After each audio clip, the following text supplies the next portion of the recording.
Friends, आप सब कैसे? आशा करती हूँ आप सब अच्छे हो, मस्त हो, लाइफ को अच्छे से एंजॉय कर रहे हो। आज की हमारी स्टोरी है एक लड़की को देखा तो एपिसोड 1676 से लेकर 1677 तक। बिना किसी देरी के वीडियो को स्टार्ट करते हैं। रोहित के एक इशारे पर अब्दुल भूमि के पीछे अपनी गाड़ी लेकर अपने साथियों के साथ निकल जाता है। उसके पीछे चला जाता है। कुछ टाइम बाद वो उनकी गाड़ी आगे की तरफ निकल जाती है तो रोहित अनिका की तरफ कुछ इशारा करती है। तभी रोहित अनिका की बात को बिल्कुल समझ जाता है। रोहित चिराग से कहता है, इन सभी पर ध्यान रखने का काम तुम्हारा है। जैसे भी बात हो, जैसे भी सिचुएशन हो, तुम बिना टाइम देके मुझे फ़ोन कर मुझे सारी बात बताओगे। तभी चिराग कहता है, यस सर। वह भी वहाँ से चला जाता है। अनिका रोहित से कहती है, चलो अंदर चलते हैं। रोहित को मजाक सूझ जाता है। रोहित अनिका की बात पर बात अपनी बात ताकते हुए कहता है, हाँ मैं तो चलने के लिए कब से बेकरार हूँ। चलो। उसका ऐसे टाइम पर ऐसी बातें सुनकर अनिका को गुस्सा आ गया, क्योंकि अनिका ऐसी बातों के मूड में तो बिल्कुल भी नहीं थी। लेकिन रोहित था कि अपनी बातों से मजबूर था। मन ही मन बहुत कुछ चल रहा था अनिका के मन में, लेकिन अनिका कुछ बताना नहीं चाहती थी। अनिका ने रोहित को घूर कर देखा, लेकिन रोहित तो आप पूरे दिन थका हुआ था और अपनी थकान उतारने के लिए वो थोड़े से अनिका के साथ मजाक और अनिका के साथ रूम में थोड़ा सा टाइम स्पेंड करना चाहता था।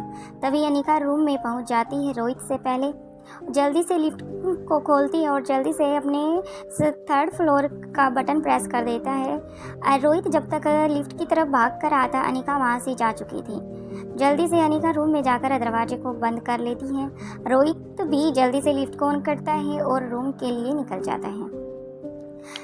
अनिका ने अंदर से दरवाज़ा बंद कर लिया था। रोहित बाहर खटखटाता रहा, लेकिन अनिका थी कि दरवाज़ा खोलने का नाम ही नहीं ले रही थी। रोहित ने कुछ टाइम रुका, उसके बाद ज़ोर ज़ोर से खटखटाना शुरू कर देता है। उसके साथ साथ आवाज़ करने लग जाता है, अनिका प्लीज़ डोर खोल दो, मैं बाहर खड़ा हूँ, मुझे भी नींद आ रही है, प्लीज़ अनिका प्लीज़। काफ़ी रिक्वेस्ट डालने के बाद अनिका को थोड़ा सा तरस आ गया। वो दरवाज़ा खोलने के लिए खड़ी हो जाती है। रोहित कहता है, सॉरी बोलता रहता है। अनिका कोई भी रिप्लाई नहीं देती और अपना लैपटॉप लेकर जाने की लगती है। तभी रोहित उसका रास्ता रोककर खड़ा हो जाता है और उसका हाथ पकड़ लेता है और कहता है, यहीं सो जाओ आज प्लीज़ अनिका, क्योंकि तुम भी काफ़ी थक गई हो आज के इस ड्रामे को देखकर और चीज़ों को हैंडल करते करते। रोहित की ऐसी बातें सुनकर ये बोलने के बाद वो हाथ को छोड़ देता है, क्योंकि अनिका उसकी तरफ तिरछी तिरछी नज़रों से देख रही थी। अनिका अब तक असमंजस में थी कि रोहित की ही ओर देख रही थी। तभी उसकी थकान को देखते हुए रोहित कहता है, मैं तुम्हारी बॉडी पर मसाज कर दूंगा हल्के हल्के हाथ से, प्लीज़। मुझे पता है तुम काफ़ी तकलीफ़ में हो, इसलिए मैं तुम्हारी तकलीफ़ को दूर करना चाहता हूँ। इससे अलग मेरा तुमसे कोई और मतलब नहीं है। अनिका बिना कुछ कहे रोहित की तरफ पलटे अपना हाथ छुड़वाकर आगे की तरफ बढ़ जाती है। रोहित दोबारा से अनिका का हाथ पकड़ लेता है, क्योंकि रोहित अपनी बॉडी को बिल्कुल हल्का छोड़कर बिल्कुल अनिका का हाथ थाम लेता है। उसको अभी इस चीज़ का कोई आइडिया नहीं था कि अनिका ऐसी हरकत भी कर देगी। तभी अनिका अपना एक हाथ झटक देती है, दूसरे हाथ से उसको वो पीछे की ओर धका देती है और आगे की तरफ बढ़ जाती है। रोहित का बैलेंस बिगड़ जाता है। वह दीवार की ओर जा लगता है, जिससे कि उसके मुंह से मां शब्द निकलता है और उसे काफ़ी पेन भी हो रहा था। जोर से मां शब्द निकलते ही अनिका जल्दी से पीछे मुड़ती है और रोहित की तरफ 4 कदम बढ़ जाती है। उसे बढ़ने के बाद अनिका उसे पकड़ती है और उसे खड़ा करती है और रोहित को बेड पर बिठा देती है। रोहित ये सब बड़े प्यार से देख रहा था। अनिका पूछती है, क्या तुम्हें कोई दर्द हो रहा है? रोहित कहता है, मर्द को दर्द नहीं होता, लेकिन तुम जैसी बीवी जिसके पास हो, अगर वो उसको दर्द भी हो तो दर्द की दवा वो उसकी पत्नी बन जाती है। ये बातें अनिका को कुछ समझ ही नहीं आ रही थी। उसे समझ नहीं आ रहा था कि मैं अब आगे क्या करूँ, इससे क्या पूछूं। रोहित खुद को संभालते हुए आगे कहता है, अनिका क्या तुम मेरी एक बात मानोगी? अनिका कहती है, बोलो। क्या आज रात हम एक साथ ऐसे एक दूसरे के साथ नहीं सो सकते? तभी अनिका मन ही मन में सोचती है, मैं जितना भी सुलझने की कोशिश करती हूँ, सिचुएशन उतनी ही उनमें दस्ती चली जाती हूँ, उनमें उलझी चली जाती हूँ।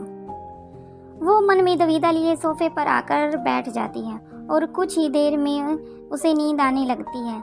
रोहित जो कि अनिका से नाराज़ था, वो अनिका को परेशान नहीं करना चाहता, इसलिए वो बेड पर आराम से लेट जाता है। अनिका साइड वाले सोफे पर लेट जाती है। अनिका के सोने के बाद रोहित की आँख खुलती है और वो आराम से अनिका को अपने बेड पर लेटा देता है अपने पास। फिर आराम से बैठकर अनिका को बड़े आराम से प्यार से देखता है। वह सोई हुई कितनी प्यारी लगती है, बिल्कुल एक परफेक्ट जो लड़की होती है उसमें कोई भी कमी रोहित को नज़र नहीं आती। वो सोच रहा था पूरा दिन भर ये कितना काम किया, लेकिन अब भी अपने काम के लिए यहाँ से जा रही थी। थोड़ी सी नोक-झोंक होने के बाद अनिका यहाँ पर रुक गई, मेरे लिए वही काफ़ी है, इतना वो मन में ही सोच रहा था। मेरा थोड़ा सा उसको देखने भर से ही मेरी सारी तकलीफ दर्द गायब हो जाते हैं। रोहित अनिका को देखते देखते कब सो जाता है उसे भी नहीं पता चलता। आज अनिका और दिन के मुकाबले जल्दी उठ जाती है और वो अपने आप को देखती है कि वो बेड पर लेटी हुई है। वो समझ जाती है कि ये हरकत भी रोहित ने की होगी। उसकी नज़र जल्दी से बेड पर लेटे हुए सोए हुए रोहित मारवा पर पड़ती है और ना जाने रोहित के बालों को सुलझाने लग जाती है और उसके जो बाल उसके फोरहेड पर बिखरे हुए थे उनको अपने हाथों से पीछे करने लग जाती है। अनिका को भी नहीं पता चला कि कब वो रोहित की तरफ अट्रैक्ट होती जा रही है और जल्दी से ना चाहते हुए वो रोहित के फोरहेड पर किस कर देती है। उसके बाद लिप्स पे किस करने वाली थी, तभी अनिका को ख्याल आता है कि आज मुझे बहुत ज़रूरी काम करना है और भूमि जो कि कल रात को गए थे उनका भी कोई अता पता नहीं है। जल्दी से अपने फ़ोन को चेक करती है। उसके बाद वो जल्दी से वॉशरूम में फ्रेश होने के लिए चली जाती है। वो कुछ देर बाद नहाकर बाहर आती है। आज उसने बिल्कुल लूज़ कपड़े डाले हुए थे और बालों को खोला हुआ था और बाद नहाकर बाहर आती है। आज उसने हल्के रंग का पिंक कलर का सूट पहना था और प्लाजो के साथ। वो एक नज़र सोते हुए रोहित को देखकर फिर सामने मिरर की तरफ बढ़ जाती है। फिर वो अपने बालों को सुलझाकर जल्दी से हल्की सी पिंक कलर की लिपस्टिक लगाती है। रोहित उसको अपनी अर्ध खुली आंखों से आराम से अनिका को देख रहा था जो कि मिरर के सामने खड़ी थी। वो सोच रहा था मैं मिरर वाली अनिका को देखूं या फिर जो मेरे सामने खड़ी है उसको देखूं, क्योंकि मेरे सामने दो अनिका हैं। मैं एक को देखकर इतना हैरान रहता हूं तो दूसरी को देखकर कैसे रहूं पाऊंगा। ये सब रोहित अपने मन में ही सोच रहा था। जल्दी से अपनी आंखें बंद कर लेता है। अनिका अपनी जल्दी से पलटती है।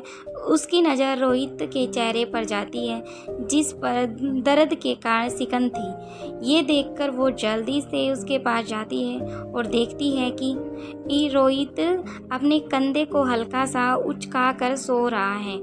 जल्दी से उसके कंधे को नीचे की तरफ करने की कोशिश करती है, लेकिन रोहित के मुंह से दर्द की करार निकल जाती है। अनिका समझ जाती है कि रोहित को इस कंधे पर ही लगी थी, लेकिन उसने कुछ बताया नहीं। अगर बता देता तो मैं कुछ बाम वगैरह या फिर कुछ मेडिसिन वगैरह पेन किलर दे देती, लेकिन रोहित ने ऐसा कुछ नहीं कहा। अनिका ये सब सोच रही थी और वो रोहित के काफ़ी करीब आ चुकी थी। जल्दी से रोहित उसको अपनी बाहों में भर लेता है।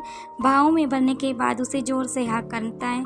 अनिका कहती है रोहित ये क्या कर रहे हो तुम, तुम्हारे हाथ में दर्द है। तभी रोहित कहता है जब तुम मेरे पास हो तो मेरे सारे दर्द छू मंतर होकर गायब हो जाते हैं।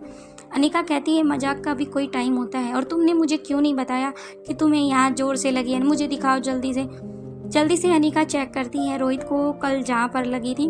वो देख पाती है कि रोहित को वहाँ पर ब्लैक और थोड़ा ग्रीन का सैड का एक डब्बा सा बना हुआ था और अनिका जल्दी से कुछ दवाई लेकर आती है और उस पर थोड़ी सी मलहम बनाकर लगाती है ताकि पेन में थोड़ी सी कम तकलीफ हो।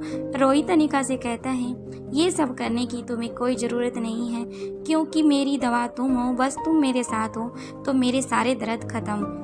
अनिका कहती है रोहित तुम हर टाइम ये सब बातें मत किया करो, इन चीज़ों का भी कुछ टाइम होता है। रोहित कहता है आगे चलकर उसका हाथ पकड़ते हुए कहता है अनिका तुम मुझे ये टाइम ही तो नहीं देती, लेकिन जो तुम्हारे पास टाइम है मैं उस टाइम में निकाल कर अपनी बातों को रखता रहता हूँ, क्योंकि स्पेशल तो तुम मुझे टाइम दे नहीं से रही, क्योंकि तुम तो एक सुपर लेडी हो, तुम्हारे पास तो कोई टाइम नहीं है।